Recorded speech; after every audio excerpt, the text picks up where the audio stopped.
India market invest মাইন্ডসেটে আপনাদের স্বাগত। যারা চ্যানেলে নতুন এসেছেন তাদেরকে বলবো প্লিজ চ্যানেলটাকে সাবস্ক্রাইব করবেন, একটা লাইক করবেন, বেল আইকনটা প্রেস করবেন। দেখুন আপনার লাইক কিন্তু আমার মোটিভেশনটাকে বাড়ায়, তো প্লিজ একটা লাইক করবেন আর বেল আইকনটা প্রেস করে কিন্তু অল করে রাখবেন যাতে নোটিফিকেশনটা আপনার কাছে গিয়ে পৌঁছায়। এখন কিন্তু আমরা একটা পেনি স্টক নিয়ে আলোচনা করতে চলেছি।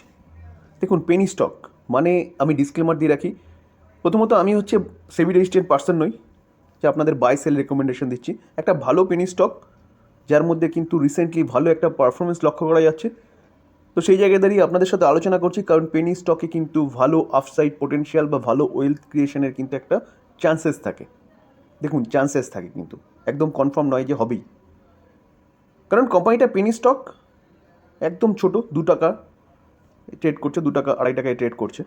তো সেই জায়গায় দাঁড়িয়ে কোয়ান্টিটি বেশি নেওয়া যাবে, সব ঠিক আছে, কিন্তু মাথায় রাখবেন স্যার এটা কিন্তু শূন্যও হয়ে যেতে পারে। তো তাই জন্যে আমি ডিসক্লেমার দিয়ে রাখি, আমি কোনো বাইসেল রেকমেন্ডেশন দিচ্ছি না, আমি জাস্ট স্টাডি করছি। স্টাডি করে আপনাদের যদি ভালো লাগে আপনারা ফার্দার স্টাডি করবেন বা আপনার ফাইন্যান্সিয়াল অ্যাডভাইজার যে আছে তার সাথে কথা বলবেন, কথা বলে কিন্তু তারপরে গিয়ে স্টকটা বাই করবেন। আর বাই করলেও স্যার কিন্তু একদম অল্প কোয়ান্টিটিতে বাই করবেন, যেখানে কিন্তু আপনার এরকম টাকার বাই করবেন যে স্টকটা, যে এই টাকাটা শূন্য হয়ে গেল কিন্তু আপনার পোর্টফোলিওতে তেমন একটা এফেক্ট পড়বে না।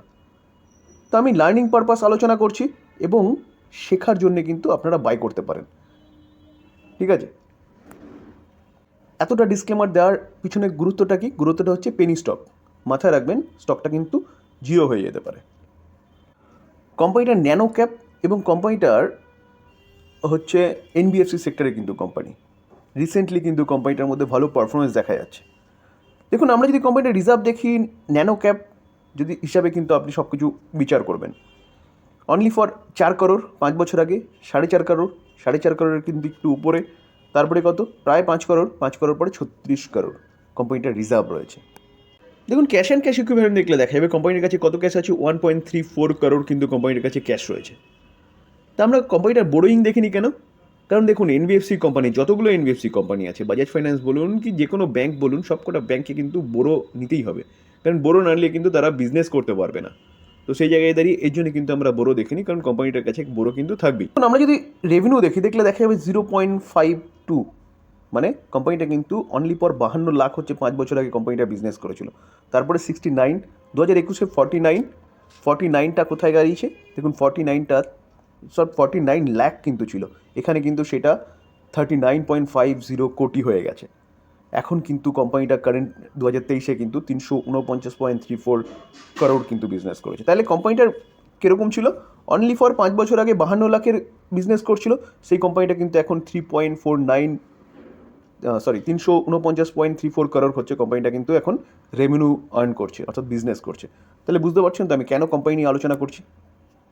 দেখুন আমরা যে কোম্পানি নিয়ে আলোচনা করছি সেই কোম্পানিটা যদি আমরা প্রফিট দেখি, তাহলে দেখলে দেখা যাবে কত 0.08 করোড় হচ্ছে কোম্পানিটার প্রফিট ছিল 5 বছর আগে, সেটা 0.07 করোড়, 0.03 করোড়, মানে কোম্পানিটা কিন্তু প্রফিটেবল কোম্পানি, যদিও কোম্পানি ছোটো ছোটো প্রফিট দেখাচ্ছে।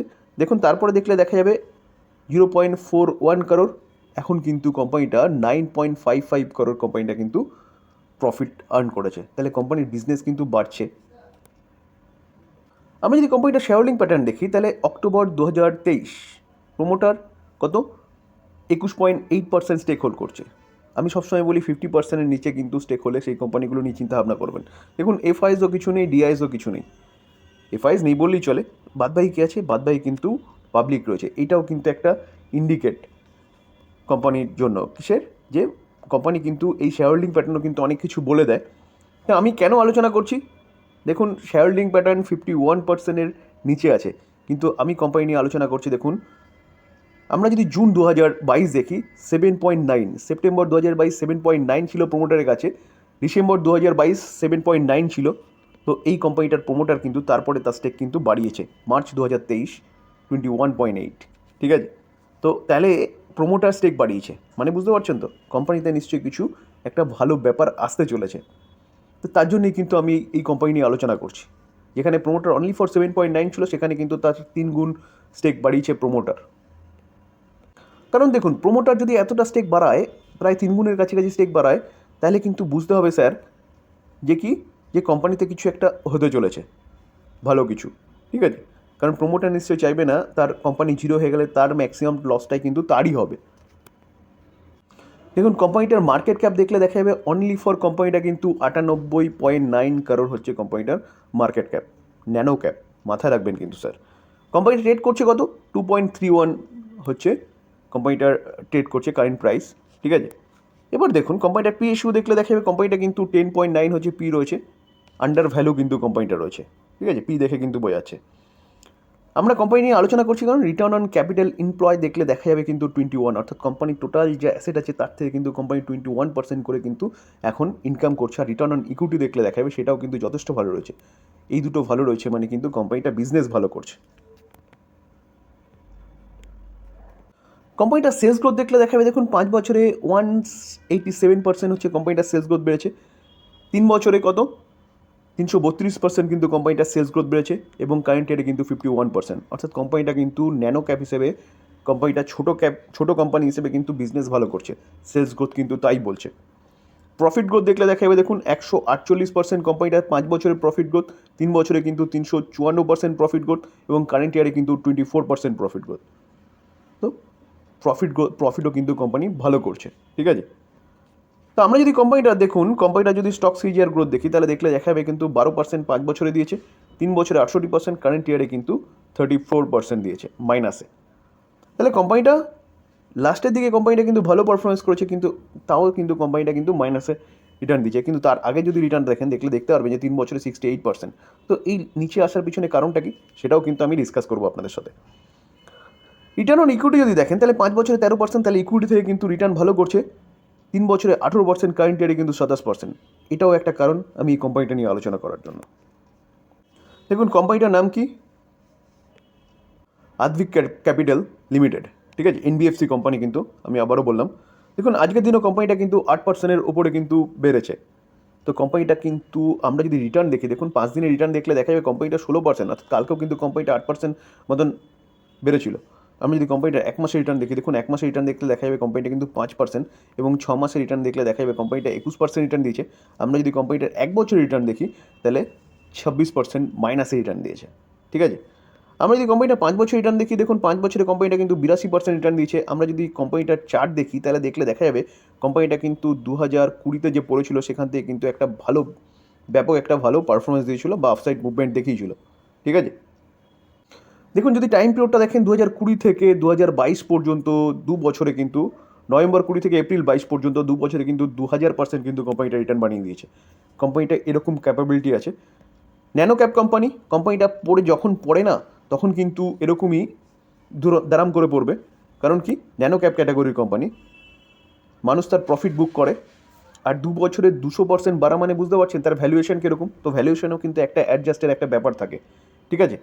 তো সেই জায়গায় দাঁড়িয়ে কিন্তু এই কোম্পানিটা তার জন্যই পড়েছিল। আর তার পাশাপাশি ইনফ্লেশন বলতে পারেন, তার পাশাপাশি কিন্তু ইউক্রেন রাশিয়া যুদ্ধ বলতে পারেন, টোটাল জিওপলিটিক্যালি যে ব্যাপারগুলো ঘটেছিল সেটাও বলতে পারেন এই কোম্পানিটা নিচে আসার পিছনে কারণ। তো আমরা যদি কোম্পানিটার ম্যাক্সিমাম চার্ট প্যাটার্ন দেখি, দেখুন ম্যাক্সিমাম চার্ট প্যাটার্ন দেখলে দেখা যাবে কোম্পানিটা কিন্তু ওভারঅল একটা পজিটিভ রিটার্নই কিন্তু দিয়েছে ম্যাক্সিমাম চার্ট প্যাটার্নে। কোম্পানিটা লিস্ট হয়েছিল 2016 থেকে কিন্তু 149% কোম্পানিটা রিটার্ন বানিয়ে দিয়েছে, অর্থাৎ কোম্পানিটা কিন্তু লেফট থেকে রাইটে নিচের দিকে যায়নি। এটাও কিন্তু একটা কারণ এই কোম্পানি নিয়ে আলোচনা করার জন্য। তো এখন কিন্তু কোম্পানিটা পজিটিভলি একটা ভালো জায়গায় কিন্তু বিজনেস করছে, যেখানে আমরা রিটার্ন অন ইকুইটি দেখলাম সেটাও কন্টিনিউয়াসলি বাড়ছে, রিটার্ন অন ক্যাপিটাল এমপ্লয় দেখলাম সেটাও যথেষ্ট ভালো রয়েছে, কোম্পানিটা আন্ডার ভ্যালু রয়েছে, কোম্পানিটা আমরা যে প্রফিট গ্রোথ দেখলাম সেটা কিন্তু লাস্ট 3 বছর যথেষ্ট ভালো বাড়ছে, আমরা রেভিনিউও দেখলাম যথেষ্ট ভালো কোম্পানিটা করছে। তার পাশাপাশি আমরা কিন্তু রিজার্ভ দেখলাম, রিজার্ভও কিন্তু কোম্পানিটার কাছে এখন ভালো রয়েছে। তো সেই জায়গায় দাঁড়িয়ে কিন্তু দেখুন আজকের দিনে কোম্পানিটা 8% বাড়ার জন্য কিন্তু 107 করোড় হচ্ছে কোম্পানিটার মার্কেট ক্যাপ হয়েছে। তো এই কোম্পানি নিয়ে চিন্তাভাবনা করতে পারেন। আমি আবারও ডিসক্লেমার দিচ্ছি, আমি কোনো বাই সেল রিকমেন্ডেশন দিচ্ছি না, আমি জাস্ট কোম্পানিটা ভালো পেনি স্টক, অনেকে রেকমেন্ড করছিল স্যার একটা ভালো পেনি স্টক বলুন, তো ভালো পেনি স্টক নিয়ে আলোচনা করলাম, যেই কোম্পানিটার মধ্যে কিন্তু আপসাইড পোটেনশিয়াল রয়েছে এবং বাই করবেন। যদি বাই করেন তাহলে কিন্তু নিজেরা অ্যানালাইসিস করে বাই করবেন বা আপনার ফাইন্যান্সিয়াল যে অ্যাডভাইজার আছে তার সাথে আলোচনা করে নিয়ে বাই করবেন। এবং তার পাশাপাশি এটাও বলবো, যদি বাই করেন তাহলে কিন্তু কোম্পানিটা মানে বিশাল একটা অ্যামাউন্ট লাগাবেন সেরকম ব্যাপার নয়। আপনি কিন্তু যতটা টাকা আপনি ধরে নিন এই কোম্পানিটা হচ্ছে জিরোতে চলে যাবে, তো যতটা টাকা আপনি লস করতে পারেন ততটা টাকা কিন্তু আপনি এতে লাগাবেন। বিশাল বাল্কে কিনবেন বা অনেক টাকা লাগিয়ে দেবেন এরকম জিনিসটা করবেন না কিন্তু। ঠিক আছে, আমি তার জন্য কিন্তু পেনি স্টক নিয়ে আলোচনা করি না। তো জাস্ট লার্নিং পারপাস সামথিং কিছু একটা বাই করবেন, যেহেতু কোম্পানিটা 253তে এখন চলে গেছে, ঠিক আছে। তো সেই জায়গায় দাঁড়িয়ে কিন্তু দেখুন 9%, 10%-এর কাছাকাছি চলে গেছে। তো সেই জায়গায় দাঁড়িয়ে কিন্তু এই জাস্ট অল্প কোয়ান্টিটি কিন্তু বাই করবেন, আমি বারবার বলছি, ঠিক আছে। তো এই ছিল আজকের আলোচনা। যদি আলোচনাটা ভালো লাগে তাহলে চ্যানেলটাকে সাবস্ক্রাইব করবেন, একটা লাইক করবেন, বেল আইকনটা প্রেস করবেন। থ্যাংক ইউ, ভালো থাকবেন।